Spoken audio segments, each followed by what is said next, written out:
Người phụ nữ đêm hôm không ngủ, lại đi nghe lén góc tường. Hôn ước từ bé mà cha mẹ đã định cho cô trước khi mất, đã sớm bị cô em họ mộ danh thay thế. Chỉ vì cô em họ đột ngột xuất hiện, những hành động và lời nói bất thường đã khiến cô phát hiện ra sơ hở. Hóa ra cả gia đình đều giấu cô một bí mật động trời. Năm xưa, nếu không phải cha con chặn lại thư từ và bưu phẩm người ta gửi đến, rồi giấu nhẹm đi, lại còn tiền trảm hậu tấu để con mang theo thư đến quân đội, tình liệu con có được cuộc sống tốt đẹp như bây giờ không? Cuộc sống sung sướng hiện tại của con vốn dĩ là của con bé Diệt Diệt. Hôn sự này vốn dĩ không đến lượt con đâu. Nó chính là quá thật thà, chẳng biết tính toán cho bản thân gì cả. Đã hơn 40 tuổi rồi mà vẫn độc thân, tâm trí đều dồn hết vào những việc vặt vãnh trong nhà. Đâu có như Hân Nhi nhà mình, vừa lanh lợi lại vừa có phúc. Sinh ra vốn dĩ là để hưởng cuộc hôn nhân tốt đẹp đó. Người trong nhà trò chuyện rôm rả. Ngoài sân, sắc mặt Lưu Diệt Diệt trắng bệch, toàn thân run rẩy. Tôi đã dốc hết lòng hết dạ vì cái nhà này bao nhiêu năm qua. 45 tuổi vẫn là kẻ cô đơn lẻ bóng, cuối cùng lại trở thành trò cười cho cả nhà. Cô đứng khựng lại, cả người cứng đờ, trong mắt tràn ngập sự tuyệt vọng. Công sức nửa đời người bỗng chốc tan thành mây khói. Một ngụm máu tươi phun ra. Cô ngã quỵ xuống, hoàn toàn mất đi hơi thở. Có phải là Lưu Diệt Diệt không? Không có thư của cháu đâu Diệt Diệt à? Cháu đứng đây làm gì thế? Bà Vương Đại Nương. Là bà đây mà, sao thế? Đột nhiên không nhận ra Vương Đại Nương của cháu nữa à? Dạ không, cháu chỉ muốn nói là trông sắc mặt hôm nay của bà tốt quá. Mấy đứa trẻ tụi cháu cái miệng đúng là ngọt thật đấy. Ngay lúc này đây, Lưu Diệt Diệt cảm nhận rõ rệt một chuyện kỳ lạ đã xảy ra trên người mình. Cô dường như đã đột ngột quay trở về 27 năm trước. Khi về đến nhà, cô thấy bà nội đang ngồi trong sân, đang chỉ đạo ông nội bắt mấy con gà nuôi thả trong sân, đợi gom đủ 30 quả thì gửi cho chú út. Họ sống ở trên trấn, cái gì cũng phải tốn tiền, tiết kiệm được đồng nào hay đồng nấy. Bảo Diệt Diệt ra ruộng nhổ thêm ít củ cải, rồi gửi lên trấn một thẻ. Hai người không để ý đến Diệt Diệt ở cửa. Diệt Diệt dù nhìn thấy cũng chẳng bận tâm, chỉ coi như mình vẫn bị bịt mắt bắt chèo, coi như mọi thứ vẫn bình thường. Lấy gà tôi nuôi, rau và lương thực tôi trồng, để trợ cấp cho nhà chú út trên trấn. Đúng là tính toán giỏi thật đấy. Diệt Diệt về rồi đấy à? Sao rồi, có thư hồi âm chưa? Lưu Diệt Diệt lắc đầu. Không sao, chắc là người ta không ưng nhà mình rồi. Nếu không thì thư đã phải đến từ lâu rồi. Dù sao cũng bao nhiêu năm không liên lạc. Ai biết nhà đó nghĩ gì. Chỉ tại bố cháu thật thà quá, trước khi mất còn để lại cho cháu lời dặn như vậy. Nói lời thật lòng, dù bên đó có liên lạc, bà cũng không yên tâm để một đứa con gái như cháu gả đi xa thế. Ở lại bên cạnh ông bà có phải tốt không? Có chuyện gì chỉ cần gọi một tiếng là người nhà mình đến ngay. Cháu nói xem, nếu cháu gả đi xa thật, người ta bắt nạt cháu, bà với ông nội cháu cũng chẳng thể làm chủ cho cháu được. Lúc đó bà sót chết mất. Bà cháu nói đúng đấy. Cháu bây giờ còn nhỏ, chưa vội tìm nhà chồng. Đợi qua 2 năm nữa, để bà và chú út của cháu tìm cho cháu một mối thật tốt. Dù là gả trong làng hay trên trấn, đều tốt hơn là gả đi xa. Chú út cháu quen biết rộng, đến lúc đó bảo chú ấy tìm cho cháu một gia đình trên trấn, để Diệt Diệt nhà ta cũng được gả lên trấn. Hai ông bà nói chuyện rôm rả, không nhận ra Lưu Diệt Diệt từ đầu đến cuối đều không cảm xúc. Những lời này nghe thật quen thuộc. Sáng hôm sau khi trời còn chưa sáng, Lưu Diệt Diệt xách vali, đeo chăn màn đã đóng gói và lương thực của mình, rời khỏi nhà. Lưu Diệt Diệt, sao cháu lại lên trấn sớm thế này? Có phải cháu lại đến đưa đồ cho nhà Lưu Hân không? Mấy hôm trước cô thấy Lưu Hân xách cái bọc này, lên xe đi lên huyện rồi, nói là đi thăm họ hàng. Lưu Diệt Diệt không thèm để ý, quay người đi thẳng đến công xã. Chủ nhiệm Ngô, cháu là Diệt Diệt phải không? Là chú đây, đừng gọi chủ nhiệm nữa, cứ gọi là chú đi. Hồi nhỏ cháu chẳng thường gọi chú như thế sao? Sao lớn lên rồi lại khách sáo với chú Ngô thế này? Diệt Diệt à, có phải đã xảy ra chuyện gì rồi không? Có chuyện gì cháu cứ nói, đừng khách sáo với chú. Dù không có mối quan hệ giữa chú và bà cháu, thì với tư cách chủ nhiệm công xã, việc gì cần quản chú cũng sẽ quản. Chắc chắn sẽ không để cháu phải chịu uất ức đâu. Chú Ngô, cháu muốn đến đơn vị tìm vị hôn phu của mình, phiền chú giúp cháu viết một tờ giấy giới thiệu. Hóa ra là vì chuyện này, được thôi. Chú viết cho cháu ngay đây. Vị hôn phu của cháu ở đơn vị nào? Cháu đưa địa chỉ cụ thể cho chú. Cái con bé này, sao lại khóc rồi? Chú Ngô, cháu không biết vị hôn phu của cháu ở đơn vị nào cả. Trong tay cháu chỉ có địa chỉ từ năm xưa ba mẹ anh ấy để lại. Và một số điện thoại thôi. Cũng không biết điện thoại còn gọi được không nữa. Con bé này, chỉ có chút vấn đề đó thôi, có gì mà phải khóc. Chỉ cần có địa chỉ thì không sợ. Kiểu gì cũng liên lạc được thôi. Nhưng cháu không nên cứ thế mà đi. Nên viết một bức thư trước, để bên đó gửi địa chỉ đơn vị vị hôn phu của cháu về đây. Cũng để tránh cho một đứa con gái như cháu phải chạy đôn chạy đáo vất vả. Bây giờ nghĩ lại, chú cũng không nên viết tờ giấy giới thiệu này cho cháu. Cháu tuổi đời còn nhỏ, chú thật sự không yên tâm nổi. Cháu có viết rồi, bên đó cũng đã gửi thư về rồi. Vậy sao cháu lại không có địa chỉ đơn vị? Chẳng lẽ là người ta không muốn sao? Cháu, tiểu thúc của cháu đã chặn bức thư đó lại rồi. Rồi để con cái chú ấy là Lưu Hân cầm thư đến đơn vị rồi. Cái gì? Tiểu thúc cháu chặn thư để làm gì? Lại còn để con cái ông ta. Lưu Hân Dân định làm cái gì vậy? Duyệt à, sao cháu biết được chuyện này? Trong chuyện này chắc không có hiểu lầm gì chứ? Là do cháu vô tình nghe lén được. Ban đầu cháu cũng không tin, nhưng mấy ngày trước Lưu Hân đã xuất phát rồi. Nói là đi thăm thân. Chú Ngô, chú cũng biết mà. Bất kể là nhà họ Viên hay là nhà mẹ đẻ của thím cháu, làm gì có người thân nào ở nơi khác đâu. Đường muội của cháu bây giờ có khi đã đến quân đội rồi. Cháu không biết phải làm sao nữa. Dù bây giờ cháu có đi tìm chú nhỏ, ông ấy cũng sẽ không thừa nhận, cũng sẽ không đưa địa chỉ quân đội cho cháu. Cháu cứ nghĩ dù thế nào đi nữa, cháu cũng nên tìm đến đó để hỏi cho rõ. Đây là hôn sự mà cha cháu lúc còn sống đã định sẵn cho cháu. Cháu không muốn để ông ấy ở dưới suối vàng cũng không được yên lòng, nên làm như vậy. Chú thực sự không ngờ tới Lưu Hân Dân lại có thể làm ra chuyện như vậy. Đúng là biết người biết mặt không biết lòng. Lúc trước nếu không phải vì cháu còn quá nhỏ, thì công việc ở hợp tác xã Cung Tiêu này vốn dĩ nên để cháu làm. Những năm qua chú cứ ngỡ ông ấy đối xử với cháu rất tốt, coi cháu như con gái ruột. Không ngờ tới mà. Chú Ngô, chuyện chú nhỏ làm cháu không muốn nói thêm nữa. Bây giờ cháu chỉ muốn hoàn thành di nguyện năm xưa cha cháu để lại. Cho dù kết quả không tốt cháu cũng chấp nhận. Phiền chú Ngô giúp cháu viết một bức thư giới thiệu ạ. Không phải có điện thoại sao? Để chú gọi, chuyện này không thể giải quyết mập mờ được. Nếu đợi cháu lần theo địa chỉ này, chậm chậm tìm đến nơi, thì đường muội của cháu em là đã đăng ký kết hôn với người ta rồi. Cháu còn nhỏ nên suy nghĩ chưa chu toàn. Để chú Ngô giúp cháu. Alo. Xin chào, đây là công xã Hướng Dương. Tôi là chủ nhiệm công xã Ngô Đại Quân. Chuyện là thế này. Đúng là những thủ đoạn bỉ ổi không ra gì. Sớm muộn gì cũng lộ tẩy thôi. Có phải cháu muốn địa chỉ của Trần Châu không? Bây giờ chú nói cho cháu luôn đây. Cháu ghi lại đi. Thế này thì tốt rồi. Bên đó chắc là sẽ lập tức liên lạc được với Trần Châu thôi. Cuộc hôn nhân này của đường muội cháu chắc chắn không thành được đâu. Cảm ơn chú Ngô đã giúp cháu. Giờ cháu cũng đã có địa chỉ rồi. Có phải cháu định cứ thế mà đi luôn không? Chú Ngô, phiền chú viết giúp cháu một tờ giấy giới thiệu với ạ. Cháu định hôm nay sẽ đi luôn. Kiếp trước, cha mẹ đã định hôn ước từ nhỏ cho cô. Cô luôn tuân theo di nguyện của cha mẹ, khắc khoải đợi thư hồi đáp của anh sĩ quan, nhưng lại bị chú ruột chặn mất thư từ. Để em họ dẫm đạp lên cuộc đời mình mà gả cho sĩ quan, hưởng hết mọi vinh hoa. Chú Ngô à, cháu muốn cho đại đội thuê lại căn nhà của mình để bố trí cho thanh niên trí thức sau khi cháu đi. Ở nhà chỉ còn mỗi ông bà nội của cháu. Họ cũng đã lớn tuổi cả rồi. Cháu thật sự không yên tâm chút nào.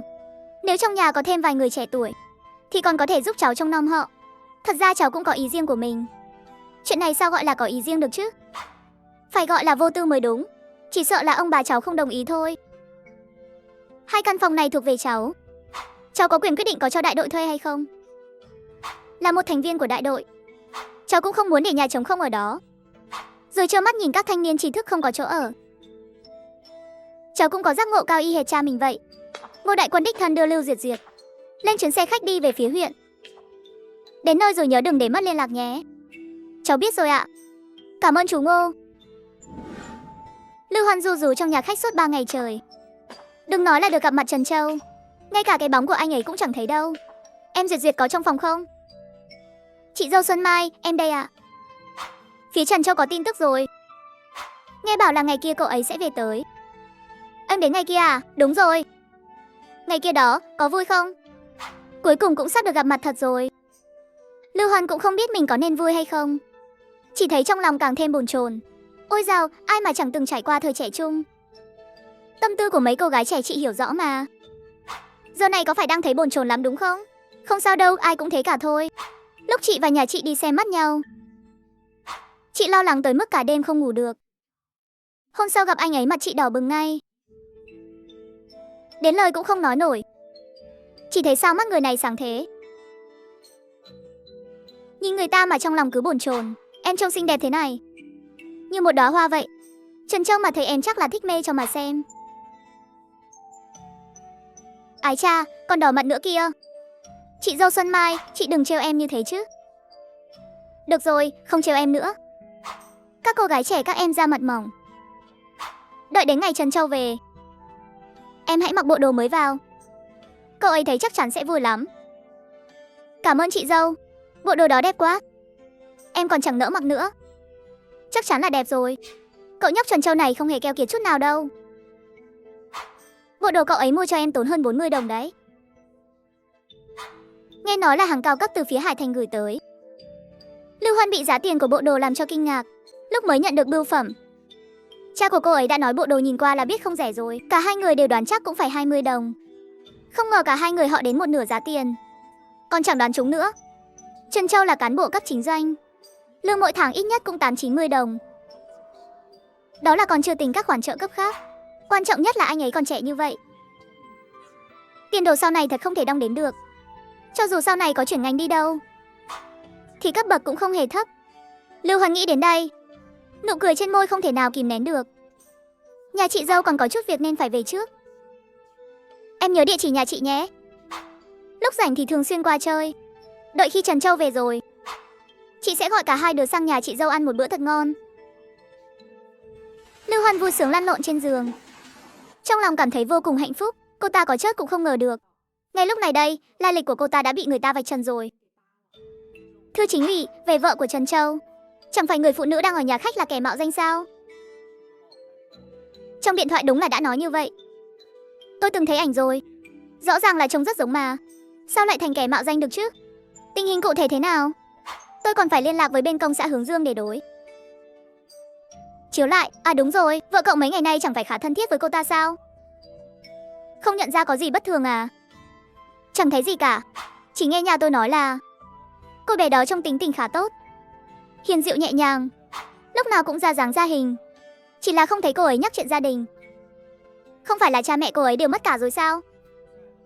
Vợ tôi sao nỡ hỏi thẳng trước mặt người ta chứ? Chuyện này, lớn lên mà không có cha mẹ thì sao mà sống tốt được? Đợi Trần Châu về rồi tính tiếp. Mấy ngày này cậu hãy kín miệng một chút, đừng để lộ tin tức gì ra ngoài. Đây là đơn vị quân đội. Em rằng không đơn giản chỉ là chuyện mạo danh thay thế đâu.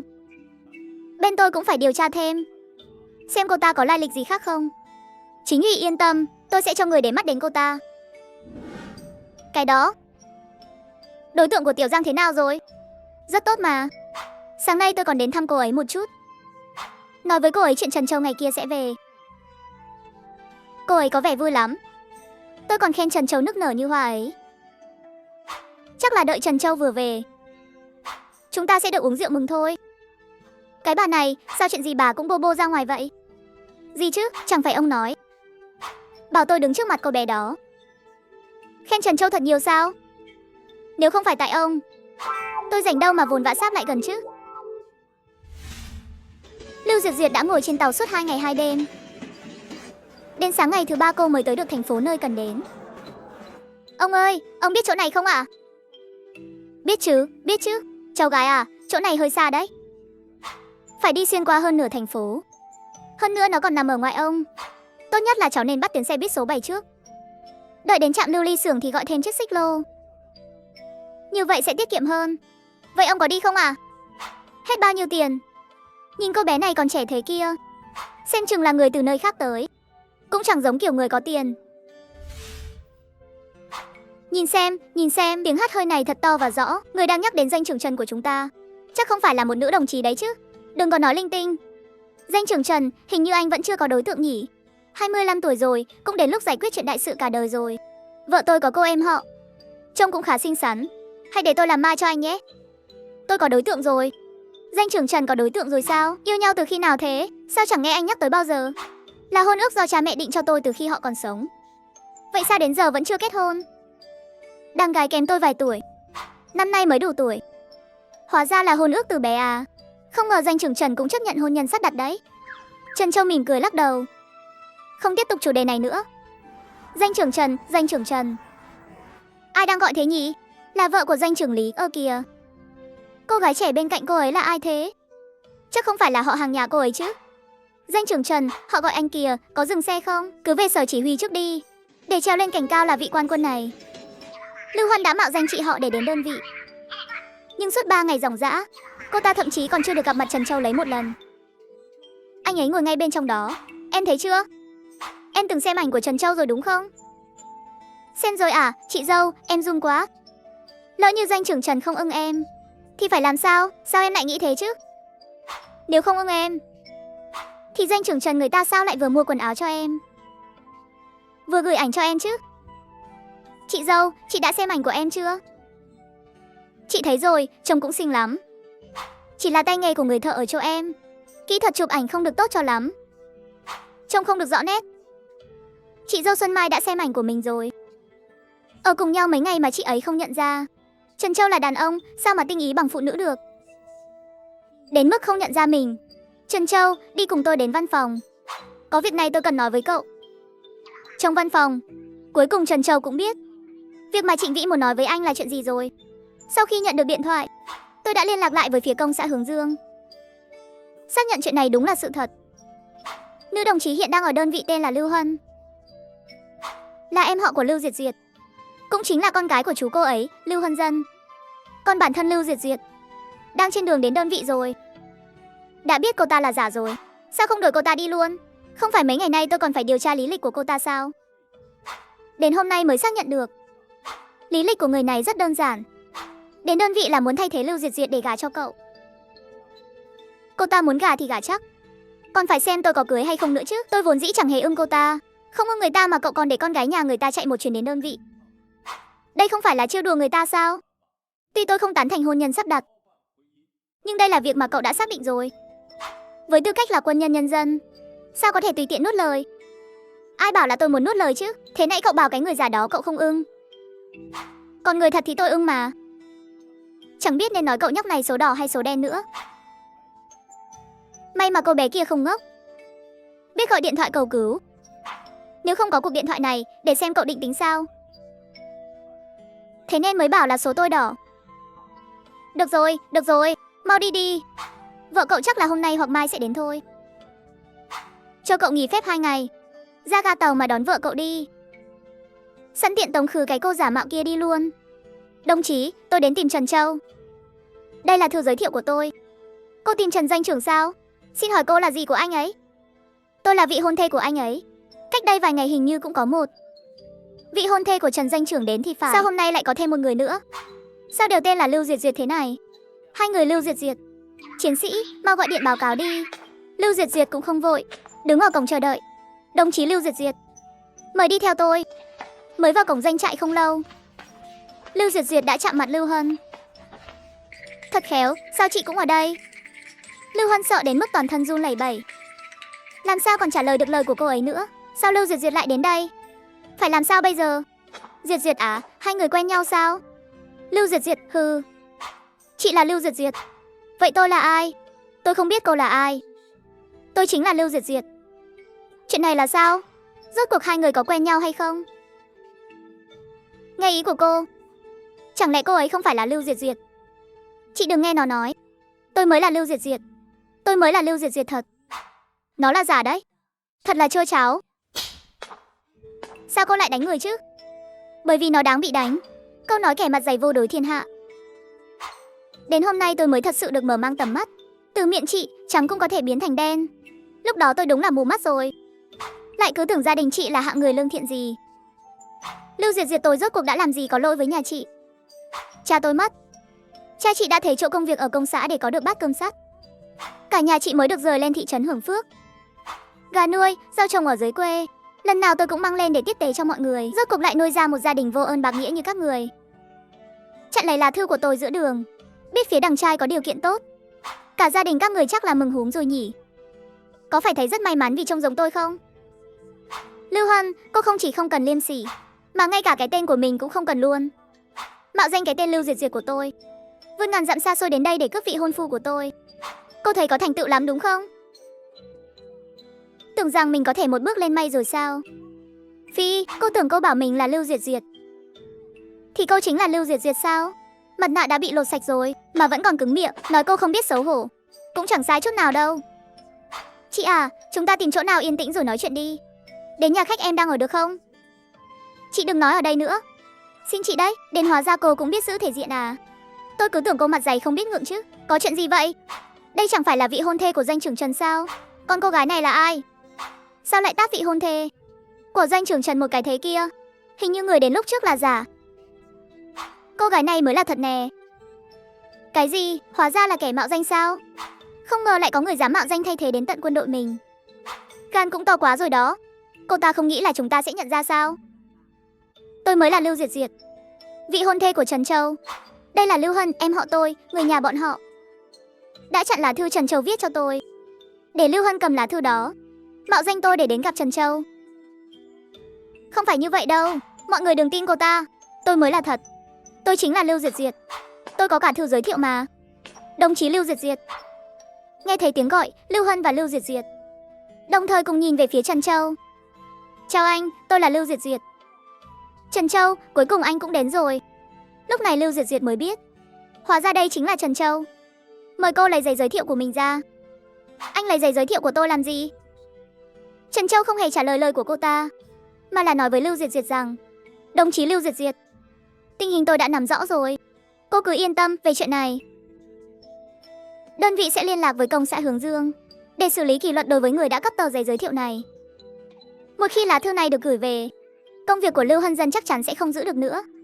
Ông ta sẽ bị đuổi thẳng về quê. Trần Châu, anh trả lại thư cho tôi đi. Cầu xin anh đó, thấy cầu xin không có tác dụng, cô ta còn muốn ra tay cướp lấy. Đồng chí Lưu Hân, mời cô chú ý đến ảnh hưởng, đừng có lôi lôi kéo kéo. Sáng sớm mai đơn vị sẽ cử người đưa cô ra ga tàu, giám sát cô rời khỏi đây. Bây giờ mời cô lập tức quay về nhà khách. Người không thuộc quân đội không được phép tự ý hoạt động trong khu vực đóng quân và khu gia đình. Chị dâu Xuân Mai, phiền chị và mấy chị dâu khác đưa người về nhà khách giúp tôi. Sẵn tiện bảo đồng chí này sau khi về đó, hãy trả lại quần áo, ảnh thẻ tôi gửi cho vị hôn thê của mình. Còn cả 50 đồng tiền lộ phí tôi gửi cho vị hôn thê của tôi nữa. Trả lại cho tôi, anh còn gửi 50 đồng tiền lộ phí nữa sao? Tiền mua quần áo cộng với tiền lộ phí, Trần Châu dù chưa thấy mặt người, đã tiêu tốn gần 100 đồng rồi. Có thể thấy người ta coi trọng vị hôn thê này đến mức nào. Cái đồ giả mạo này thật là quá đáng, dám mạo danh thay thế. May mà bị vạch trần rồi. Nếu không Trần Châu chẳng phải đã tốn tiền cưới nhầm người giả sao? Đồng chí Lưu Diệt Diệt, về hôn sự của hai chúng ta, cô có ý kiến gì không? Tôi đã gửi thư hồi âm, chắc cô cũng hiểu ý của tôi. Nếu cô bằng lòng đến đơn vị, nghĩa là cô cũng đồng ý với hôn sự này. Nhưng ở giữa đã xảy ra sai sót. Hiện giờ cô đã đến đây rồi, nhưng lại vì lý do khác. Trước đó cô vẫn chưa xem ảnh của tôi, nên tôi không thể chắc chắn liệu đối với con người tôi đây, cô có hài lòng hay không. Nếu cô hài lòng, ngày mai anh sẽ đi nộp đơn đăng ký kết hôn. Lưu Diệt Diệt há miệng định nói. Rõ ràng câu trả lời đã ở ngay cửa miệng, nhưng trong nhất thời tôi bỗng thấy hơi do dự. Em có thể suy nghĩ một chút, ngày mai trả lời anh cũng được. Em hài lòng. Vậy ngày mai anh sẽ đi nộp đơn đăng ký kết hôn. Trần doanh trưởng, đây là số quần áo lấy lại từ chỗ người phụ nữ kia. Cả ảnh và tiền đều ở đây hết rồi. Cảm ơn chị dâu Xuân Mai. Kia, đừng nói vậy, giúp chút việc này có đáng gì đâu. Đây là vợ của chỉ đạo viên Lưu. Tôi tên Vương Quế Anh, em cứ gọi tôi là chị dâu Quế Anh là được. Người xưa nói rất đúng, hạnh phúc phải trải qua gian nan mới bền vững. Chính là nói về trường hợp của em và Trần doanh trưởng đấy. Con đường sau này ấy mà, chắc chắn sẽ vô cùng thuận lợi. Bây giờ tôi chỉ đợi được ăn kẹo mừng của hai người thôi. Đừng để chúng tôi phải chờ lâu đấy nhé. Sớm thôi, thế thì tốt quá. Chúng tôi chờ đấy nhé. Đừng nói nữa mà, nếu còn nói tiếp, mặt em Diệt Diệt sẽ đỏ bừng như mông khỉ mất thôi. Sau khi cất hành lý vào phòng, ánh mắt Trần Châu dừng lại ở chỗ Lưu Diệt Diệt. Nhìn bộ đồ đang đặt trên giường, đó là bộ quần áo mà Lưu Hân từng mặc. Nếu em thấy khó chịu thì cứ vứt nó đi. Vứt đi làm gì chứ? Quần áo tốt thế này sao em phải vứt? Quần áo có lỗi gì đâu. Tùy em vậy. Trước khi kết hôn anh sẽ đưa em lên thành phố mua bộ khác. Phải làm sao đây? Phải làm sao đây? Chẳng phải đã bảo Lưu Diệt Diệt sẽ không biết chuyện sao? Lưu Hân sốt ruột đi đi lại lại trong phòng. Cuối cùng cô ta nghiến răng, bất chấp tất cả, mặt dày tìm đến gặp Lưu Diệt Diệt. Lưu Diệt Diệt, dù sao tôi cũng là em gái chị. Chị nỡ đối xử với tôi như vậy sao? Còn cả cha tôi nữa. Ông ấy dù có sai thì cũng là chú ruột của chị. Nếu ông ấy bị mất việc, ông bà nội mà biết thì sẽ đau lòng biết mấy. Chị không nghĩ cho chúng tôi thì cũng phải nghĩ cho ông bà chứ. Ông bà thương chị nhất, còn nuôi chị lớn thế này. Chị báo đáp họ như vậy sao? Chị còn lương tâm không hả? Tôi không có lương tâm. Chỉ có nhà các người là có lương tâm thôi chắc. Cô quên công việc của bố cô từ đâu mà có rồi sao? Bố tôi mất, công việc đó vốn dĩ phải để tôi, đứa con gái này, tiếp quản. Chỉ vì lúc đó tôi còn nhỏ nên ông bà mới giao công việc đó cho bố cô. Nếu bố cô có lương tâm thì đáng lẽ khi tôi tròn 15 tuổi phải trả lại công việc đó cho tôi. Vậy mà nhà các người đã làm gì? Để cô mạo danh tên tôi, cướp lấy vị hôn phu của tôi. Mất việc là đáng lắm. Ông ta vốn dĩ không xứng đáng lúc bố tôi còn sống. Dẫu sao cũng là trưởng ban vũ trang của công xã. Còn ông ta thì sao? Năng lực không có, bản lĩnh cũng không. Chỉ có thể dựa vào chút quan hệ của bố tôi mới có được công việc ở hợp tác xã Cung Tiêu. Làm bao nhiêu năm rồi mà vẫn chỉ là kẻ bốc vác. Bản lĩnh duy nhất của ông ta chắc là chỉ biết ăn vạ, giở trò vô lại thôi nhỉ. Nếu không thì với công việc đó của ông ta, lấy đâu ra khả năng để cả nhà các người được lên thị trấn ở chứ? Cả nhà các người không chỉ là lũ vô ơn, mà còn là lũ ký sinh trùng, không cày ruộng, không làm đất, lấy lương thực của ông bà. Ăn không đủ thì lại đến hút máu của tôi. Ai hút máu chị chứ? Chị không thấy ghê tởm mà. Không ghê tởm bằng cả nhà cô đâu. Cả nhà cô ở trên thị trấn có cơm no để ăn. Chẳng lẽ không phải nhờ tôi hết lần này đến lần khác gửi rau gửi gạo lên sao? Trứng gà nuôi ở nhà, chẳng lẽ không chui vào bụng các người à? Đó là ông bà bảo chị gửi cho chúng tôi. Sao lại tính là chị gửi được chứ? Gà trong nhà là do tôi nuôi, rau là do tôi trồng, điểm công cũng là do tôi làm ra. Trong phần lương thực được chia ở đội sản xuất có cả sức lao động của tôi. Những thứ mọi người ăn chính là của tôi. Đang hút chính là máu của tôi đó. Mọi người không chỉ hút của tôi mà còn hút cả của ông bà nội nữa. Người già là do tôi chăm sóc, chứ không phải ba chị hay là chị đâu. Nói tôi không có lương tâm à? Cả nhà chị mới là đồ không có lương tâm, đồ khốn khiết táng tận lương tâm. Tiếng cãi vã của hai người đã thu hút những người thân đến thăm đang ở trong nhà khách. Nghe thấy những lời này, không khỏi chỉ trỏ về phía Lưu Hân. Chiếm lấy công việc của ba người ta, còn bắt nạt cô bé đó. Thật là trơ trẽn. Còn có chuyện trơ trẽn hơn nữa kìa. Sáng nay tôi nghe người ta nói cái kẻ mặt dày này là em họ của cô bé đó. Cô ta biết đối tượng của người ta có bản lĩnh nên đã mạo danh người ta chạy đến quân đội này. Hả? Còn có chuyện như vậy nữa sao? Giữa những lời chỉ trỏ của mọi người, Lưu Hân không nói thêm được lời nào nữa. Cô ta chạy thẳng lên lầu không thèm ngoảnh đầu lại. Vợ của tôi đã mất được 3 năm rồi, chỉ để lại mỗi một đứa con gái. Lần này tôi đến đây chính là để khuyên con trai tôi về quê xem mắt. Chẳng lẽ con trai bà không muốn tìm sao? Cũng không biết nó nghĩ cái gì nữa. Ở dưới quê đã tiền cho nó mấy đám rồi, mà nó ngay cả về gặp mặt một lần cũng không chịu. Cứ luôn mồm nói là không hợp, cũng chẳng nói rõ rốt cuộc là không hợp chỗ nào. Làm tôi lo muốn chết luôn. Đúng là lo thật đấy. Tiểu Trần, cậu vội vàng đi đâu thế? Tôi đi xem nhà một chút. Tôi nghe chính ủy nói chiều nay cậu đã nộp báo cáo kết hôn lên rồi à? Tốc độ của cậu cũng nhanh quá đấy. Có cần phải vội vàng thế không? Tôi chỉ có 2 ngày nghỉ phép này thôi. Nếu không tranh thủ làm cho xong trong 2 ngày này thì sau này đào đâu ra thời gian rảnh nữa. Vợ tôi có bảo hai người tối mai đến nhà tôi ăn cơm nhé. Lúc đó tôi sẽ dẫn Lưu Diệt Diệt đi cùng. Sáng sớm ngày hôm sau, Trần Châu cử người đến đón Lưu Hân ra ga tàu. Đến phòng cô ta ở, khi gõ cửa mới phát hiện bên trong không có người. Còn chưa đợi bọn họ đi tìm, Lưu Hân đã tự mình quay về. Bên cạnh còn đi cùng một người mặc quân phục, một nam đồng chí có vẻ ngoài đôn hậu, thật thà. Đồng chí Lưu Hân, cô đã đi đâu vậy? Không phải đã bảo cô đừng có chạy lung tung sao? Lưu Hân nép mình sau lưng phó doanh trưởng Chu, còn đưa một tay ra kéo vạt áo của phó doanh trưởng Chu. Doanh trưởng Trần, mọi người thế này là... Phó doanh trưởng Chu, nữ đồng chí này Lời của Trần Châu còn chưa dứt, bà cụ chạy ra. Thạch Đầu, sao con lại đi cùng người phụ nữ này? Mẹ à, không phải mẹ muốn con cưới vợ sao? Con muốn cưới cô ấy. Sau này cô ấy chính là con dâu của mẹ. Con nói cái gì cơ? Không được, con bé này tâm địa không tốt. Mẹ không đồng ý. Sao con có thể mắc lừa nó được chứ? Nó đang lừa con đấy. Con tự có tính toán của mình, mẹ đừng quản nữa. Danh trưởng Trần, xin lỗi anh. Chuyện của mọi người tôi đã nghe Lưu Hân kể rồi. Cô ấy cũng là bị cha mẹ ép buộc thôi. Tối qua nếu không nhờ tôi tình cờ đi ngang qua cứu cô ấy đã chót đuổi dưới hồ rồi. Tôi là một người đàn ông, lại ôm ấp một cô gái trẻ như thế này. Con gái nhà người ta da mặt mỏng. Tôi thực sự là... Mình là đàn ông mà, mình phải có trách nhiệm với người ta chứ. Anh thấy đúng không? Chúc mừng. Sau khi Trần Châu quay về đã đem chuyện này kể cho Lưu Diệt Diệt nghe. Rơi xuống hồ rồi sao? Được phó doanh trưởng Chu cứu à? Thế thì thật là trùng hợp quá. Ai cũng hiểu chuyện này đã xảy ra như thế nào. Chẳng lẽ phó doanh trưởng Chu lại không hiểu sao? Một người đàn ông quá vợ tầm 30 tuổi gặp một cô gái trẻ 18 tuổi chưa chồng. Nếu cô gái đó xinh đẹp, lại còn bằng lòng gả cho anh ta đương nhiên là sẵn lòng gánh vác trách nhiệm này rồi. Chị dâu Xuân Mai bảo tối nay chúng mình sang nhà chị ấy ăn cơm. Có cần mua chút đồ gì không? Trước khi đi ghé qua cửa hàng dịch vụ mua ít bánh quy đi. Nhà anh chị ấy có một thằng bé 7 tuổi. Hai đứa thật là... Đến thì đến chứ mua đồ làm gì. Mau vào nhà ngồi đi. Chuyện nhà phó doanh trưởng Chu em đã nghe nói chưa?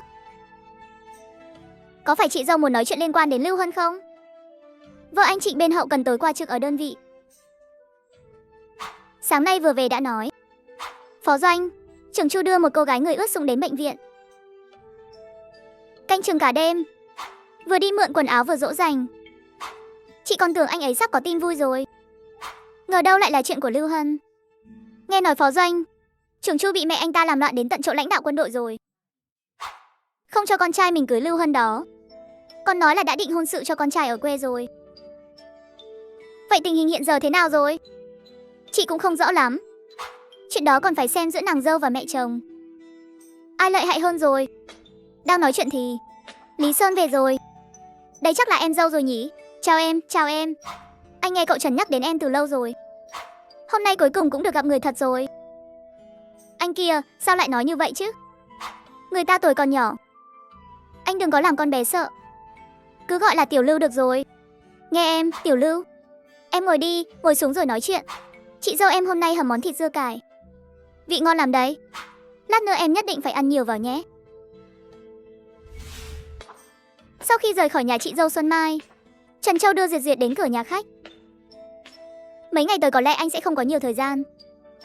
Phải đợi đến khi đơn xin kết hôn được phê duyệt mới có 3 ngày nghỉ phép kết hôn. Khi bộ phận hậu cần chuyển đồ nội thất đến, anh sẽ nhờ người báo cho em. Bày biện trong phòng thế nào, em cứ quyết định là được. Đợi khi giấy đăng ký kết hôn gửi xuống, anh sẽ lại đưa em vào thành phố một chuyến để mua hết những thứ cần mua. Vậy ngày mai em sẽ đến hợp tác xã dịch vụ mua ít hạt giống để gieo ít rau. Trần Châu gật đầu. Có việc gì thì cứ đến ban chỉ huy tìm anh. Được, Diệt Diệt đi vào nhà khách. Phòng bên cạnh không có một tiếng động nào. Xem ra đại nương vẫn chưa về. Hy vọng đại nương có thể thắng. Tôi thật sự không muốn gặp bất cứ ai nhà họ Lưu. Tốt nhất là bọn họ mãi mãi đừng xuất hiện trước mặt tôi nữa. Lãnh đạo à, các ông tuyệt đối không được đồng ý đâu. Bây giờ đang cổ động tự do hôn nhân. Chỉ cần thẩm tra lý lịch bên nhà gái đạt yêu cầu thì quân đội không có lý do gì để không cho người ta kết hôn. Con chỉ là muốn cưới một người vợ trẻ đẹp thôi. Nhưng con không muốn làm cho gia đình không yên ổn. Quan trọng là việc này còn ảnh hưởng đến hình tượng của con trong lòng lãnh đạo. Lưu Hân đứng ngay cửa văn phòng. Ánh mắt nhìn mẹ của Chu Lỗi đầy vẻ chán ghét. Đều tại bà già chết tiệt này gây cản trở, nên chuyện hôn sự của tôi với Chu Lỗi mới gặp nhiều trắc trở thế này. Tôi là một cô gái còn trinh nguyên, gả cho một người đàn ông đã qua một đời vợ, lại còn có con riêng mà cũng không thấy thiệt thòi. Bà già chết tiệt này lấy tư cách gì mà ở đây lau nước mắt làm người ta phát bực thế chứ? Đại nương, cháu biết. Ba là vì hôm qua nghe lời chị họ mắng cháu nên mới có định kiến với cháu. Cảm thấy cháu là người không thành thật. Thật ra bà nhìn nhầm cháu rồi. Cháu không phải là hạng người đó. Đến đơn vị cháu cũng là do bị ép buộc. Mấy ngày nay trong lòng cháu khó chịu lắm. Cháu đã hối hận vì nghe lời cha mẹ rồi. Cho dù chị họ cháu không tìm đến đây thì cháu cũng sẽ nói rõ ràng với doanh trưởng Trần. Mẹ Chu ăn muối còn nhiều hơn nó ăn cơm. Làm sao mà bị cái bộ dạng này của nó dùng vài ba câu mà thay đổi ý định được. Cô đừng có ở đây mà nói lời ngon tiếng ngọt với tôi. Đứa con dâu như cô, nhà họ Chu tôi không nuôi nổi đâu. Đến mẹ à. Anh câm miệng cho tôi. Cháu là một cô gái truyền thống. Lớn ngần này rồi, ngay cả tay bạn nam tôi còn chưa từng nắm. Tối qua phó doanh trưởng Chu, nếu bác không đồng ý thì cháu chỉ còn nước đi chớt thôi. Vậy thì cô đi chớt đi cho rảnh. Tốt nhất là chớt ở đâu xa xa một chút. Không được nói những lời như vậy. Chu Lỗi, tối qua con đã làm cái gì rồi? Có phải đã làm chuyện gì có lỗi với con gái người ta không? Không có, con không có. Lưu Hân, đừng có nói bậy. Cháu không có ý đó. Phó doanh trưởng Chu không có làm gì cháu cả. Là vấn đề của bản thân cháu thôi. Dù sao thì cháu cũng không còn mặt mũi nào để sống nữa. Cái con nhỏ này, cô giả vờ cái gì chứ? Tại sao cô cứ bám lấy con trai tôi không buông vậy hả? Muốn lừa gạt thì đi mà lừa người khác đi. Lãnh đạo, ông không được nghe lời cô ta. Cô ta không dám chớt đâu. Cô ta chỉ đang hù dọa chúng ta thôi. Làm sao dám làm thật chứ? Báo cáo kết hôn của cậu tạm thời gác lại. Chuyện gia đình tự giải quyết ổn thỏa rồi hãy tính sau. Làm ầm ĩ đến tận quân đội thế này là sao chứ? Lưu Hân tức tối, lao thẳng về phía bàn làm việc bằng gỗ thì phía sau Chu Lỗi. Chu Lỗi theo bản năng đưa tay ra kéo lại, ôm chặt Lưu Hân vào lòng. Cô làm cái gì vậy? Lãnh đạo, ông thấy chưa? Cô ta là muốn hại thạch đầu nhà tôi phải không? Cô ta đâu chỉ có hại thạch đầu nhà bà. Cô ta còn đang hại cả tôi nữa đây. Được rồi, báo cáo kết hôn của hai người tôi sẽ phê duyệt sớm cho các người. Mau đi đi. Lưu Hân khóc thút thít, nhưng trong lòng lại đắc ý vô cùng. Cha mẹ nói đúng. Chiêu này của Nhiên hiệu nghiệm. Lãnh đạo, đại nương, bà phải suy nghĩ cho kỹ. Con gái nhà người ta, nếu vì con trai bà mà xảy ra chuyện gì thì tương lai của nó sẽ tiêu tùng đấy. Hãy suy nghĩ kỹ đi. Một chàng trai nông thôn không có thế lực gì, để lên được cấp bậc phó doanh trưởng là không hề dễ dàng. Đừng để vì chút chuyện này mà chôn vùi cả tương lai. Mẹ đừng nói nữa. Cứ để hai đứa con kết hôn đi. Con không quản nổi nữa rồi. Mua vé xe cho mẹ đi. Ngày mai mẹ đi luôn. Mắt không thấy, lòng không phiền. Cô em họ kia của cháu thật không ra gì. Bà định cứ thế mà về sao? Không về thì biết làm sao? Thằng thạch đầu nhà bà chẳng nghe lời bà nữa. Nếu không phải vì tiền đồ của thằng thạch đầu nhà bà ơi, bà cũng nên ở lại thêm vài ngày mới đúng. Dẫu sao cũng phải dự xong đám cưới rồi mới đi chứ. Giờ cháu đang lo lắng phát dầu đây. Cháu còn trẻ chẳng hiểu biết gì. Đối tượng của cháu lại bận rộn, không quán xuyến nổi việc nhà, nên trong nhà cần mua sắm cái gì, sắm sửa thế nào đều do một tay cháu đi mua. Chỉ sợ sơ suất tiêu quá nhiều tiền, hoặc là bị người ta lừa mất. Lại còn chuyện đối nhân xử thế, qua các biếu xén. Giờ nghĩ lại lo liệu một gia đình thật chẳng dễ dàng gì. Vẫn là con bé này suy nghĩ chu đáo. Mẹ dọn dẹp xong chưa? Chúng ta đi thôi. Đi cái gì mà đi? Mẹ không đi nữa. Mẹ sẽ ở lại đây sống cùng các con. Sao mẹ cứ đổi ý xoành xoạch thế? Tiểu Hoa vẫn đang ở quê mà. Mẹ không về thì ai trông nó? Bảo anh cả con gửi nó lên đây cho mẹ. Sau này mẹ ở đây trông con cho các con. Thấy con trai lộ vẻ khó xử, bà lão trợn tròn mắt. Sao hả? Anh không đồng ý à? Không phải ạ. Chê tôi với Tiểu Hoa chứ gì. Con không có ý đó. Con chỉ sợ mọi người không quen thôi. Có gì mà không quen. Mẹ anh cả đời này đã chịu quá nhiều khổ cực rồi. Đến tuổi này rồi, chẳng lẽ không được theo anh hưởng phúc vài năm sao? Mẹ thấy mấy đứa nhỏ trong khu tập thể này đều đi học ở nhà trẻ của quân đội. Nhìn đứa nào cũng lanh lợi, vừa biết hát lại vừa biết múa. Đợi Tiểu Hoa đến, cũng cho nó đi học ở cái nhà trẻ đó luôn. Để Tiểu Hoa nhà mình cũng được làm đứa trẻ thành phố một lần. Bà già này đã nói đến nước này rồi, ông ấy không thể phản đối được nữa, đành phải đồng ý cho bà Chu ở lại. Đơn xin kết hôn đã được duyệt rồi. Nếu em không có ý kiến gì, sáng mai chúng ta đi lấy giấy chứng nhận luôn. Sau đó vào nội thành mua những thứ cần mua. Lưu Duyệt Duyệt nhìn thư giới thiệu trong tay, ngẩn người một hồi lâu, chẳng có phản ứng gì với Trân Châu. Em không hối hận chứ?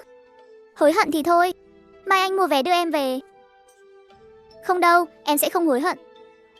Vậy được rồi, em hãy nghĩ xem cần mua những gì. Tốt nhất là liệt kê một danh sách, để tránh bị sót. Sau khi kỳ nghỉ kết hôn kết thúc, anh sẽ bận lắm. Vào thành phố làm gì chứ, đồ đạc ở đó đắt lắm. Cái gì cũng tốn tiền. Cũng không thể không mua cho nó một bộ quần áo mới chứ. Đến tiệm mua một xấp vải về tự may cho nó. Còn giày nữa thì sao? Cũng phải mua một đôi giày da chứ. Mẹ ăn thịt con luôn đi cho xong. Còn đòi giày da nữa, sao nó không lên trời luôn đi? Cái chân của nó quỷ bao đến thế sao? Giày vải không đi được sao mẹ? Ở đơn vị con, nhà ai cưới vợ mà lại đi mua giày vải cho vợ chứ? Để người ta nhìn thấy thì con mới là người mất mặt. Muốn mua cũng được. Ngày mai mẹ đi cùng các con là được chứ gì. Ngày hôm sau, hai người thuận lợi lấy được giấy chứng nhận kết hôn. Sau đó liền đi mua đồ dùng cho đám cưới. Lấy cho tôi một bộ vỏ chăn. Đó là vợ sắp cưới của anh hả? Hai người sắp kết hôn đúng không? Vợ sắp cưới của anh trông thật lanh lợi. Người cũng hào phóng nữa. Bộ 4 món đắt thế này mà nói mua là mua ngay. Vừa này cũng có một đôi đến mua vỏ chăn. Cô gái đó cũng ưng bộ này. Nhưng mẹ chồng cô ấy nhất quyết không đồng ý. Người đàn ông đứng ở giữa, cuối cùng phải đứng ra giảng hòa, sang bên cạnh mua vài thước vải, rồi đem ra tiệm may để làm. Em cũng thấy đắt, nhưng người thanh toán là Trần Châu. Mua về cũng không phải một mình tôi dùng. Trần Châu có những tiêu chuẩn nhất định cho cuộc sống. Những thứ anh ấy chọn đều có giá hơi cao một chút. Chúc mừng nhé, cảm ơn. Đồ dùng trong danh sách đã mua đủ rồi. Nhưng Trần Châu lại dẫn Lưu Diệt Diệt lên tầng 2. Đây là chiếc cuối cùng rồi đấy. Hàng nhập khẩu từ phía Đảng Thành về đấy. Trung tâm thương mại của chúng tôi chỉ được chia có 2 chiếc. Nếu không phải vì giá cao thì đã hết từ lâu rồi. Chiếc này đi, chiếc này đẹp. Đồng chí à, vị hôn phu của cô đối xử với cô tốt thật đấy. Thật hào phóng, đúng là rất hào phóng. Nhưng sự hào phóng này lại khiến trong lòng Lưu Diệt Diệt thầm lo lắng. Bỗng thấy căng thẳng không rõ lý do. Còn cần mua gì nữa không? Không cần mua thêm gì nữa đâu nhỉ. Mua một chiếc đồng hồ đeo tay. Lưu Diệt Diệt đã chạm mặt Lưu Hân ở trước quầy bán đồng hồ. Trong tay em không có phiếu thì mua thế nào được. Hơn nữa, nếu để mẹ em về nhìn thấy, bà ấy chắc chắn sẽ lại tức giận. Anh chẳng mua cho em cái gì cả. Chúng ta kết hôn kiểu gì thế này chứ? Nói ra người ta sẽ cười nhạo chúng ta mất. Được rồi, mua cho em nhiều mà. Hoặc là đợi khi nào anh kiếm được phiếu rồi sẽ mua cho em. Lưu Hân vừa mới cười một cái, ánh mắt lướt qua thì nhìn thấy Lưu Diệt Diệt đang cùng Trần Châu đi về phía này. Chị, chào chị. Tôi muốn mua chiếc đồng hồ này. Danh trưởng Trần cũng đến sắm sửa đồ cưới sao? Trần Châu gật đầu. Chiếc này thì sao? Nghe theo anh, vậy thì đeo vào đi. Đừng tháo xuống nữa. Nếu ánh mắt của Lưu Hân có thể phun lửa, chắc là có thể thiêu chết cô ấy rồi. Chị à, sao mọi người lại mua nhiều đồ thế này? Nhìn qua là biết tốn không ít tiền rồi nhỉ. Trước đây chị mua cái dây buộc tóc cũng chi ly tính toán, thật chẳng giống chị chút nào. Chị cũng không muốn mua nhiều thế này đâu, nhưng nhà chị không chịu cơ. Cứ nói như chiếc áo khoác này đi, một chiếc đã tốn 86 đồng rồi. Tôi đã nói mua cái khoảng 20-30 đồng là được rồi. Mặc cái gì mà chẳng là mặc. Nhưng nhà tôi cứ nhất quyết đòi mua cái đắt nhất cho tôi. Anh ấy nói kết hôn là chuyện đại sự, không thể để tôi phải chịu thiệt thòi được. Lưu Hân lúc này thật sự muốn bốc một nắm bùn nhét vào mồm Lưu Diệt Diệt. Còn có cả bộ chăn ga gối đệm này nữa. Tôi nói là chỉ cần mua vải rồi mang ra tiệm may đặt làm là được. Số tiền đó đủ để mua vải, làm được mấy bộ ở tiệm may rồi. Nhưng anh ấy chẳng chịu nghe tôi, cứ đòi mua bằng được. Còn cả đôi giày da này nữa. Tôi còn chưa từng đi giày da bao giờ. Sợ đau chân, mua giày vải có phải tốt không? Vừa kinh tế, vừa thực tế lại còn bền. Anh ấy thì hay rồi, không những mua cho tôi, mà còn mua loại da bò nữa. 35 đồng một đôi đấy. Nhìn lúc tiền chi ra mà tôi xót hết cả ruột. Còn cái đồng hồ này cũng quá đắt rồi. Tôi đã nói không mua, anh ấy cứ kéo bằng được tôi đến đây. Còn mua loại đắt thế này nữa. Cô nhìn xem, còn chưa trả tiền đã đeo vào cho tôi rồi. Lưu Diệt Diệt đưa đồng hồ ra lắc lắc trước mặt Lưu Hân.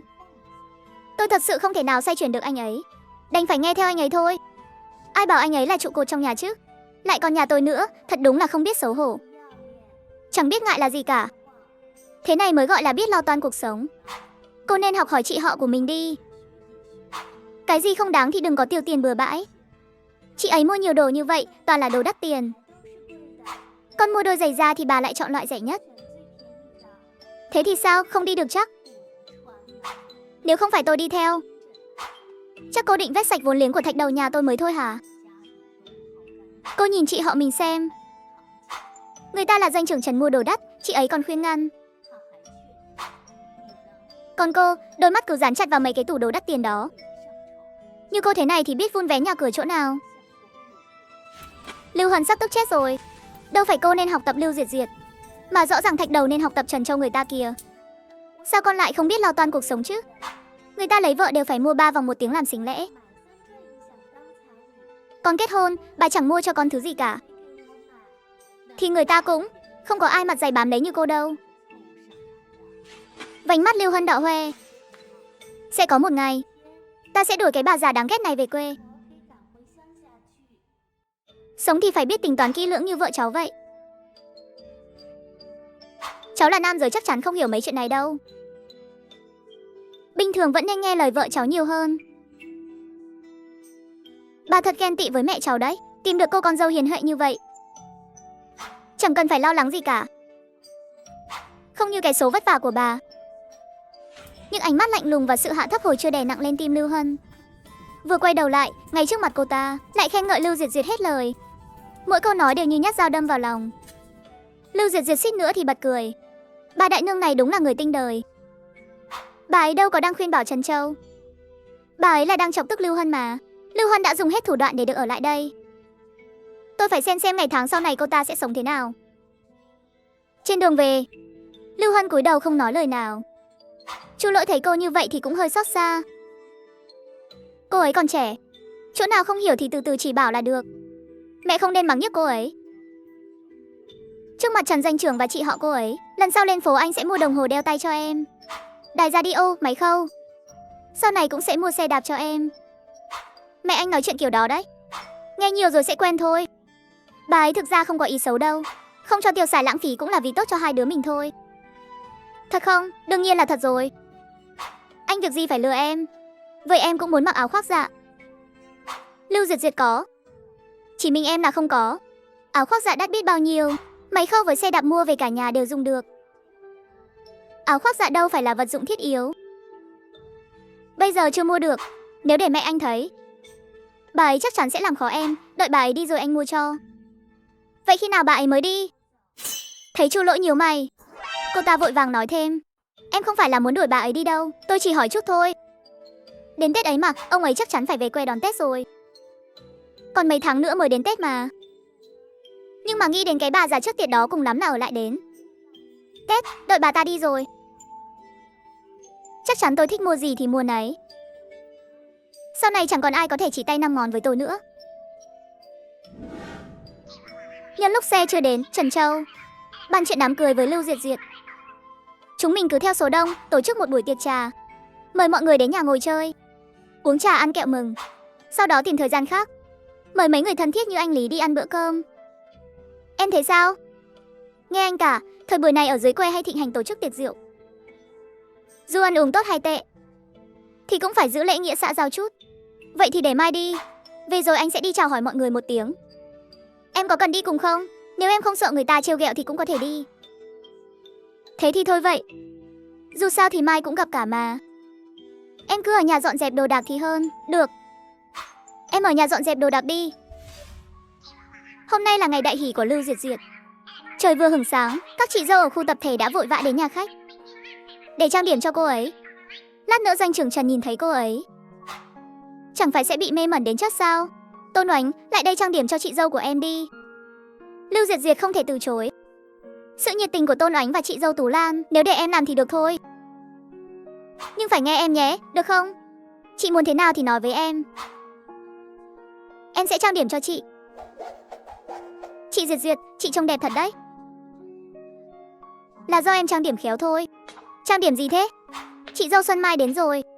Chị mau lại xem cái Oánh nhà em trang điểm cho Diệt Diệt này. Đẹp lắm luôn. Quần áo đẹp, trang điểm cũng khéo. Kỹ thuật của cái Oánh được đấy chứ. Có thể ra nghề được rồi nhỉ? Em ra nghề lâu rồi. Chủ yếu là do chị Diệt Diệt xinh đẹp sẵn rồi, nên trang điểm thế nào cũng nổi bật cả. Đây là bát nước đường đỏ tôi nấu từ sớm, với 2 quả trứng trần. Cái này gọi là cuộc sống ngọt ngào như mật, đoàn viên và mỹ mãn. Cảm ơn chị dâu, chị thật có lòng. Đừng có tâng bốc tôi. Là cậu Trần có lòng đấy. Việc này hôm qua cậu ấy đặc biệt dặn dò tôi rồi. Tôi chỉ làm theo thôi.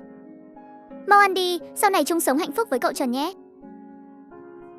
khiến cuộc sống ngày càng sung túc hơn. Đến rồi, người rước dâu đến rồi. Có cả xe đạp nữa kìa. Diệt, mau ngồi xuống giường đi. Đợi cậu Trần vào đón. Trần Châu nhanh chóng bước vào. Theo sau là mấy cậu thanh niên chưa vợ. Ai nấy đều mặc quân phục. Cô dâu xinh đẹp quá. Trần Châu nhìn về phía Lưu Diệt, nụ cười trên mặt không giấu được. Ai tinh mắt cũng thấy hôm nay tâm trạng anh cực kỳ tốt. Thôi, đừng nhìn nữa. Mau đón vợ về nhà đi thôi. Mọi người cùng hò reo, Danh trưởng Trần mau cúi xuống cõng chị dâu ra ngoài đi. Trần Châu bế thốc Lưu Diệt lên. Lưu Diệt lập tức đỏ mặt vì thẹn. Cô không ngờ Trần Châu lại gọi nhiều người đến thế. Hôm nay Danh trưởng Trần tổ chức đám cưới. Lát nữa anh cũng qua góp vui đi. Đừng lôi tôi vào, tôi không đi đâu. Vậy em mang Lưu Hân theo. Em mang cô ta theo làm gì? Những việc cô ta đã làm, trong cái đại viện này ai mà chẳng biết. Em đưa cô ta đến đó là để gây phiền phức cho người ta à? Hay là để người ta cười vào mặt hai người? Hai người họ là chị em họ mà. Tính ra thì Lưu Hân là người nhà mẹ đẻ của cô dâu. Người thân với nhau làm gì có thù hằn nào không bỏ qua được. Chuyện đã qua thì cứ để nó qua đi. Đợi dọn dẹp nhà cửa xong xuôi, tôi và Lưu Hân cũng sẽ tổ chức. Đến lúc đó chắc chắn phải mời vợ chồng Danh trưởng Trần rồi. Chị em họ thì đã sao?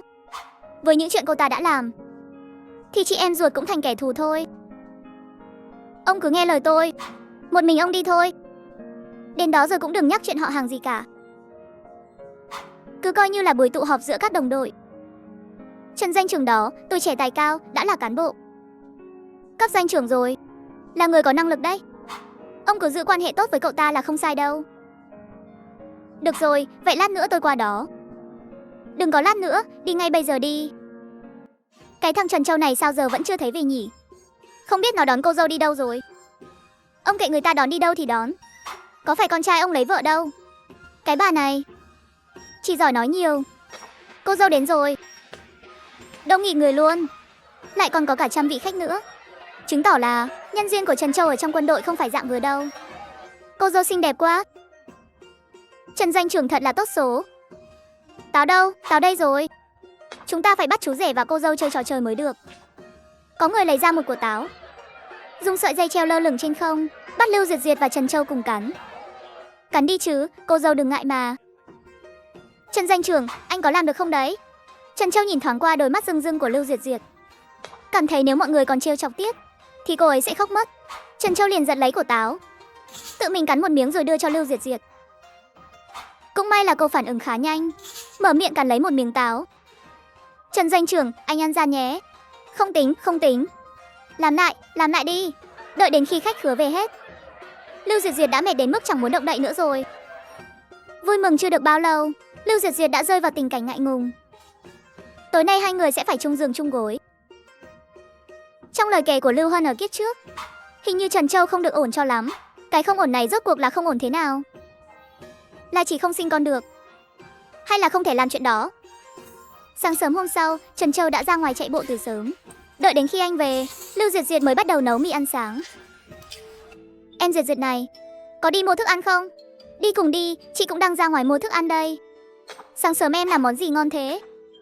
Ở trong nhà mà chị cũng ngửi thấy mùi thơm bay ra từ phía nhà em đấy. Dạ cũng không có gì đâu ạ. Trong nhà không có nhiều nguyên liệu nên em chỉ làm bát mì trộn tương thôi. Đúng là có mùi tương thật, nhưng mà tương này em làm thơm quá đi mất. Mua ở đâu vậy? Dạ mua ở ngay chợ thôi ạ. Mua ở chợ Á? Chợ bao nhiêu năm nay cũng chỉ có một loại tương đó thôi. Chị cũng dùng tương ở chợ mà. Sao chị làm ra lại không thơm được như thế nhỉ? Trên đường đi, hai người lại gặp nhóm chị dâu Tú Lan. Diệt này, sắc mặt nhìn khác hẳn so với hôm qua nhé. Khác ở chỗ nào à? Chị ấy đang trêu em đấy. Con bé ngốc này, em không nhận ra sao? Mọi người xem, con bé vẫn còn ngây ngô như của xanh thế kia. Chẳng hiểu cái gì cả. Diệt nhà người ta mới kết hôn. Chị tưởng ai cũng giống như chị chắc. Cứ sợ người ta không biết chị với anh Tôn nhà chị mặn nồng thế nào. Lưu Diệt lúc này mới hiểu ra, mặt bỗng chốc đỏ bừng lên. Nói cho chị dâu nghe xem, tối qua hai đứa thế nào? Danh trưởng Trần được chứ hả? Dạ tốt ạ. Lưu Diệt không quên khi ở bên ngoài phải giữ thể diện cho Trần Châu. Danh trưởng Trần, anh cũng đến nhà ăn lấy cơ mà. Tôi vừa khéo đang tìm anh. Ngày mai anh có rảnh không? Nếu rảnh thì qua nhà tôi chơi cho xôm nhé. Khi nào em kết hôn, anh nhớ đến nhé. Chị em ở nhà không nấu cơm sao? Đã kết hôn rồi mà sao chị ấy vẫn thế nhỉ? Ở dưới quê, việc nhà toàn là ông bà nội làm hết. À không, Danh trưởng Trần, anh đừng hiểu lầm. Em không phải đang nói xấu chị em đâu. Tôi chỉ là, liên quan gì đến anh chứ? Danh trưởng Trần, thật ngại quá. Trần Châu không đợi anh ta nói xong lời xin lỗi, bưng cái chậu trắng men bỏ đi luôn. Em nói với anh ấy mấy chuyện đó làm gì? Em đâu có cố ý. Em chỉ cảm thấy anh ấy đã kết hôn với chị họ em, mà vẫn còn ăn cơm căng tin. Người ngoài nhìn vào không hay lắm. Người ta chắc chắn sẽ nghĩ chị họ em không hiền thục, nên mới muốn khuyên anh ấy chút thôi. Em mà là đang khuyên người ta sao? Anh không quan tâm em có ý gì. Sau này đừng nói mấy lời đó nữa. Danh trưởng Trần không phải là người dễ tính đâu. Biết rồi, biết rồi. Sau này em không thèm nói chuyện với anh ta nữa là được chứ gì. Anh đừng giận nữa. Không giận, tóm lại sau này em chú ý lời nói một chút. Với chị họ em, cho dù quan hệ không tốt thì cũng đừng để thành kẻ thù. Đã bảo là biết rồi mà. Em đói bụng rồi. Ngày mai anh phải đến đơn vị rồi. Buổi trưa không về nhà ăn cơm, khoảng 6 giờ rưỡi tối mới về đến nhà. Nếu về muộn thì là đơn vị có việc. Không cần đợi anh, em cứ ăn trước đi. Thời gian buổi sáng vẫn như hôm nay sao? Đúng vậy, phó danh trưởng Chu ngày mai kết hôn. Anh sẽ tranh thủ ghé qua đó một lát. Nếu em không muốn đi, ai gọi em cũng đừng đi. Lưu Diệt Diệt, cuối cùng cũng gặp được cô rồi. Tôi là bộ trưởng tưởng, phụ trách công tác tư tưởng của Hội Phụ nữ Quân nhân. Chuyện của cô và vợ phó danh trưởng Chu tôi có nghe nói rồi. Chuyện này đúng là cô ta không đúng, nhưng giờ các cô đều đã gả cho người ta rồi, mà còn gả cho những quân nhân cán bộ ưu tú của đơn vị mình nữa. Mối quan hệ này không nên quá căng thẳng, để tránh ảnh hưởng đến tình đồng chí giữa Tiểu Trần và Tiểu Chu. Hôm nay phó danh trưởng Chu kết hôn. Khi nào cô đi? Hay là chúng ta đi cùng nhau đi? Trước khi tôi đến đây, cũng chẳng thấy Trần Châu và phó danh trưởng Chu có tình cảm gì sâu đậm đâu. Chẳng lẽ sau này hai người họ quan hệ không thân thiết? Cũng là do lỗi của em sao? Chị dâu, em thấy là người ta chưa chắc đã muốn em đi. Ngại lắm. Chuyện này em không cần lo. Bên vợ của Tiểu Chu chị cũng sẽ đi khuyên nhủ cô ấy. Tốt nhất là hẹn một lúc nào đó, để hai đứa bình tâm ngồi lại nói chuyện với nhau. Trong đơn vị như người một nhà, đã là người thân quân nhân thì chúng ta đều là người nhà cả. Người nhà với nhau cứ nói rõ mọi chuyện là được. Làm gì mà có nhiều mâu thuẫn đến thế? Chị dâu đừng phiền phức nữa. Em và cô ta chẳng có mâu thuẫn gì hết. Chỉ đơn giản là em không ưa cô ta thôi. Sao cứ không ưa em thế nhỉ? Tổng không thể ép mình phải chị em thắm thiết với cô ta được. Em Diệt Diệt, em nói vậy là không đúng rồi. Chị dâu, em biết chị có ý tốt, nhưng tính em vốn là như vậy. Người ta đối với em thế nào thì em đối lại với người ta thế ấy. Nếu chị muốn nói chuyện khác, em có thể ủng hộ, chắc chắn sẽ ủng hộ. Em còn có việc. Ở nhà còn một đống việc kìa. Em phải về làm việc đây. Nếu không thì công tác hậu phương này chẳng xong đâu. Lúc Lưu Diệt Diệt quay về khu gia đình thì gặp chị dâu Quý Anh đang đi ra. Cô bèn kể lại chuyện vừa nãy cho chị ấy nghe. Xem chị ta ra vẻ giỏi giang chưa kìa. Hồi đó nếu không phải vì chị ta lớn tuổi, trông có vẻ biết giải quyết mâu thuẫn gia đình, thì cấp trên cũng chẳng chọn chị ta đâu. Chị nói cho em biết, chị ta có cái tật, chuyện gì cũng muốn xía vào một chân. Sau này em gặp chị ta đừng có chuyện gì cũng kể hết ra. Lưu Hân mặc một bộ đồ màu đỏ, ngồi bên cửa sổ soi gương không ngừng. Càng soi lại càng không thấy hài lòng. Đã đẹp lắm rồi. Bộ đồ em đang mặc là chủ lỗi đưa em lên phố mua đúng không? Đẹp thật đấy, còn cả đôi giày da này nữa, nhìn là biết tốn không? Ít tiền rồi, chẳng bù cho chị hồi kết hôn. Quần áo mặc toàn là đi mượn của người khác. Mặc được 2 tiếng là phải cởi ra trả cho người ta ngay. Chỉ sợ sơ ý làm hỏng đồ của người ta. Là đồ mới mua trên thành phố 2 ngày trước đó. Tôi đoán ngay mà. Nhìn qua là biết không phải đồ may ở tiệm rồi. Chất vải cũng dày dặn thật. Tôi với nhà tôi lấy nhau bao nhiêu năm nay, cũng chưa từng được mặc bộ đồ nào tốt thế này. Chú lỗi nhà cô đối xử với cô tốt thật đấy. Câu nói này khiến Lưu Tinh, người vốn thấy mình mặc không đẹp bằng Lưu Diệt Diệt, trong lòng bỗng chốc thấy cân bằng hơn hẳn. Bên ngoài vang lên tiếng chuông xe đạp kính công. Lưu Tinh ló đầu ra nhìn, gương mặt ngay lập tức lộ rõ vẻ thất vọng. Sao anh chỉ đạp có mỗi một chiếc xe tới đây vậy? Chẳng phải nói là sẽ đạp thêm mấy chiếc nữa tới rước dâu sao? Không phải là anh không muốn mượn, mà là do hôm nay trùng hợp quá. Nhưng ai có xe đều đạp xe đi làm hết rồi. Lưu Tinh bán tín bán nghi. Dù trong lòng có không thoải mái đến mấy thì cũng vẫn phải ngồi lên yên sau xe đạp thôi. Có chuyện gì vậy cả? Bà nhà rước con dâu về mà. Sao trông bà có vẻ không vui vậy? Không có, tôi đang vui lắm chứ. Chỉ là bỗng dưng nhớ đến đứa con dâu trước đây. Của thạch đầu nhà tôi thôi. Đó là một đứa con dâu tốt. Cả 10 dặm 8 thôn đều khen. Đối đãi với tôi cứ như mẹ con ruột vậy. Chỉ là nó không có phúc phần. Nó không có phúc. Mà tôi cũng chẳng có phúc. Mấy người hàng xóm nghe thấy thế thì liếc mắt ra hiệu với nhau. Cặp mẹ chồng nàng dâu này sau này chắc còn nhiều chuyện để xem đây. Gia đình Quân Nhân và Lưu Hân vốn chẳng thân thiết, lại đa số đều nghe qua chuyện trước đây. Thấy trướng mắt nên chỉ đứng lại một lát rồi đi luôn.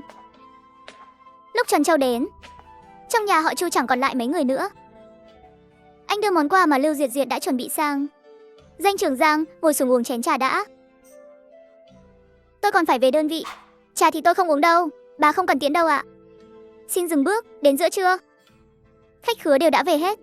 Cả nhà ai nấy cũng đã đói bụng. Tôi đi canteen lấy cơm. Đi canteen cái gì? Trong nhà đâu phải không có gạo có rau. Con không mau đi nấu cơm đi. Lưu Hân cắn môi nhìn Chú Lỗi. Trưa nay cứ vậy đi mẹ. Chúng ta ăn ở canteen. Tôi hãy để Hân Hân nấu. Nấu bữa cơm còn chờ cái gì? Có phải con không nỡ để nó nấu không? Được rồi, để mẹ nấu. Cái số tôi đúng là số vất vả. Từ ngày tuổi đầu rồi mà con phải nấu cơm cho con dâu ăn nữa hả? Mẹ làm gì vậy chứ? 10 phút sau, Lưu Hân đứng trước bếp vừa nấu cơm, vừa mắng thầm mụ phù thủy trong lòng. Ngày mai con gửi một bức điện tín về quê đi. Gửi điện tín làm gì à? Mẹ định về quê à? Về cái gì? Mẹ bảo con gửi điện tín. Bảo anh cả đưa Tiểu Hoa đến đây cho mẹ. Chẳng phải mẹ đã nói với con rồi sao? Mẹ sẽ ở lại đây sống cùng các con, để trông cháu cho các con, để cháu gái mẹ đi học ở trên này. Nghe thấy lời này, Lưu Hân run rẩy cả tim gan. Cô ấy nhìn về phía Chu Lỗi. Ý gì đây à? Con đừng nhìn nó. Chuyện này mẹ quyết định. Chị, em xin lỗi. Em biết em đã làm sai, làm tổn thương tình cảm chị em bao năm qua của chúng ta. Em cũng biết chị vẫn chưa tha thứ cho em. Nhưng nể mặt chồng chúng ta là đồng đội, chúng ta làm hòa đi chị. Đầu óc cô có vấn đề à? Đừng có dát vàng lên mặt mình nữa. Tôi với cô thì có cái tình cảm quái quỷ gì chứ? Về những chuyện mà cả nhà cô đã làm, cô còn mặt mũi nào mà ở đây nói chuyện tình cảm với tôi? Thứ súc sinh vô tình vô nghĩa, chính là đang nói người nhà cô đấy. Cô có đi nói chuyện tình cảm với súc sinh không? Đã biết tôi không tha thứ cho cô thì đừng có vác cái mặt dày mà sán lại gần. Cô sán lại một lần, tôi mắng cô một lần. Nếu cô thích bị mắng, chào mừng. Cô cái gì mà cô? Cô cũng biết mình chẳng phải hạng tốt lành gì đúng không? Rất vui vì cô có được nhận thức như vậy. Đã biết mình không phải hạng tốt lành gì thì sao không mau trốn đi cho rồi. Đừng có vác mặt ra đây mà làm xấu hổ nữa. Ngón tay Lưu Hân chỉ vào Lưu Diệt Diệt run rẩy. Em Diệt Diệt này, chị dâu, em biết chị 5 lần 7 lượt tìm đến đây là vì trách nhiệm công việc của chị, nhưng tính khí của em là như vậy đấy, không sửa được. Trong quy định của hội gia đình này cũng đâu có nói là người ta xin lỗi thì em nhất định phải tha thứ đâu chứ. Ngô Ngọc Phân lắc đầu theo bản năng. Vậy thì đúng rồi, em đã bảo mà. Làm gì có quy định nào thiếu tình người đến thế. Đâu thể để người ta đánh con nhà mình thừa sống thiếu chót, rồi xin lỗi một câu là coi như xong chuyện được sao? Lại còn phải tương thân tương ái với kẻ thù nữa. Như thế chẳng phải là đầu óc có vấn đề sao? Trong hội sau này có hoạt động gì, chị dâu đừng quên em nhé. Em nhất định sẽ ủng hộ công việc của chị. Chị xem thời gian trôi nhanh thật đấy. Lại đến giờ làm cơm tối rồi. Em không giữ chị ở lại nữa. Chị dâu mau về nấu cơm cho bộ trưởng Tưởng đi. Khi nói chuyện với Ngô Ngọc Phân, Lưu Diệt Diệt suốt buổi đều tươi cười rạng rỡ, vô cùng khách sáo. Ngô Ngọc Phân há miệng, nhìn gương mặt tươi cười này, cũng chẳng biết nên nói gì nữa, đành rời đi. Chị kết hôn có viết thư cho ông bà nội không? Họ đối xử tốt với chị như vậy, chẳng lẽ ngay cả một bức thư chị cũng không viết cho họ sao? Mấy hôm trước chị đã gửi điện báo cho họ rồi. Chắc chắn bây giờ họ đã nhận được rồi. Họ biết chị em mình đều gả vào quân đội, chắc chắn sẽ rất vui. Chuyện đó thì chưa chắc đâu. Dù sao chuyện em mạo danh thay thế chắc chắn đã đồn khắp cả công xã rồi. Hai ông bà lại rất trọng sĩ diện, bị em và ba mẹ em làm cho mất mặt lớn như vậy. Biết đâu đấy, bây giờ ba em ngay cả công việc ở hợp tác xã cũng mất luôn rồi. Sao họ có thể vui nổi chứ? Lưu Hoan Dân cầm bức điện tín mà tay run rẩy vì xúc động. Ông ta cười lớn đầy vui sướng. Có chuyện gì vậy? Có chuyện gì vậy? Tiểu Hân kết hôn trong quân đội rồi. Con gả cho một cán bộ cấp tiểu đoàn nữa. Có tin tốt là được rồi. Duyệt Duyệt ngày càng xinh đẹp. Duyệt Duyệt thế nào rồi? Vừa nghe thấy tên của Lưu Duyệt Duyệt, Lưu Hoan Dân liền cảm thấy khó chịu. Nếu không tại con bé đó, công việc của tôi cũng chẳng bị mất. Bà nội à, bà lo cho nó làm gì? Nó chắc chắn là vẫn đang sống tốt lắm, không nói tới chuyện nó âm thầm bỏ trốn, lại còn kéo bao nhiêu thanh niên trí thức về nhà này. Nó có bao giờ nghĩ cho mọi người chưa? Đúng là đồ ăn cháo đá bát. Anh còn nói nữa, nếu không phải tại anh tạo nghiệp, Duyệt Duyệt cũng đã không bỏ đi. Con bé chắc chắn sợ chúng ta ngăn cản nó. Anh xem, nó nói đi là đi. Sao lại giao căn nhà cho đại đội cơ chứ? Chắc chắn là bị tên họ Vương ở công xã lừa rồi. Ôi, cứ thấy trong nhà có bao nhiêu người ở thế này, trong lòng tôi lại thấy khó chịu. Ai biết nó nghĩ cái gì nữa. Lưu Hoan Dân vẫy vẫy bức điện tín trong tay, vẻ mặt đắc ý. Ba còn nói tôi tạo nghiệp à? Nếu tôi không làm vậy, liệu cả hai chị em nó có được gả cho cán bộ không? Câu này nói cũng chẳng sai. Lưu Hoan Dân không thể chờ đợi thêm mà đem tin này kể cho ông nội và vợ vừa mới về nhà. Vậy công việc của anh có đòi lại được không? Con cái chúng ta gả cho cán bộ cấp tiểu đoàn rồi. Tôi không tin là phía công xã dám không nể mặt con rể của chúng ta. Anh mau đến công xã hỏi thử xem. Đừng có chần chừ nữa, nhỡ đâu công việc đó bị người khác chiếm mất thì phiền lắm. Tôi đi ngay đây. Lưu Hoan Dân đã đi một chuyến vô ích, chẳng có ai nể mặt ông ta cả. Nếu Duyệt Duyệt có thể viết một lá thư bãi nại, nói rằng Hân Dân, hoặc nói là do ông ấy không nắm rõ tình hình nên mới hiểu lầm, liệu công việc của Hân Dân có thể lấy lại được không? Liệu cái này có tác dụng không? Biết đâu lại được đấy. Nói đi nói lại thì thực ra toàn là chuyện người nhà mình cả. Dù sao thì bây giờ Duyệt Duyệt cũng chẳng mất mát gì. Hai chị em chúng nó còn đều gả vào cùng một nơi nữa. Duyệt Duyệt bây giờ đang giận, lâu dần rồi cũng sẽ nguôi thôi. Tiểu Hân là em họ ruột của con bé. Chúng tôi là chú thím ruột của nó. Ba mẹ là ông bà nội ruột của nó. Ngoài chúng ta ra, con bé cũng chẳng còn người thân nào khác. Đàn bà con gái sau khi xuất giá mà không có người nhà mẹ đẻ thì làm sao mà được chứ? Sau này có chuyện gì cũng chẳng có ai đứng ra làm chủ cho con bé. Nhà ngoại có tốt thì con bé mới thực sự sống tốt được. Chúng ta viết thư cho con bé, khuyên bảo nó cho thật tốt. Nó là một đứa trẻ thông minh, chắc chắn sẽ hiểu thôi. Duyệt Duyệt lúc nào cũng rất hiểu chuyện. Chắc chắn là có ai đó đã nói ra nói vào bên tai con bé rồi. Nếu không thì con bé đã chẳng như vậy. Công việc đó là do cha của Duyệt Duyệt để lại, là thứ để truyền lại mãi trong nhà họ Lưu mình. Cứ thế mà mất chẳng sao. Duyệt Duyệt mà biết được chắc chắn cũng sẽ thấy khó chịu. Vậy thì mọi người viết cho con bé đi, khuyên nhủ nó cho tử tế, nói rằng người một nhà, bẻ gãy xương còn dính gân. Giảng giải lý lẽ cho con bé hiểu. Chúng con viết, nhưng phải lấy danh nghĩa của hai người. Duyệt Duyệt có thể giận chú thím chúng con, nhưng chắc chắn không giận hai ông bà đâu. Vậy thì viết đi, viết xong rồi thì mau chóng gửi đi.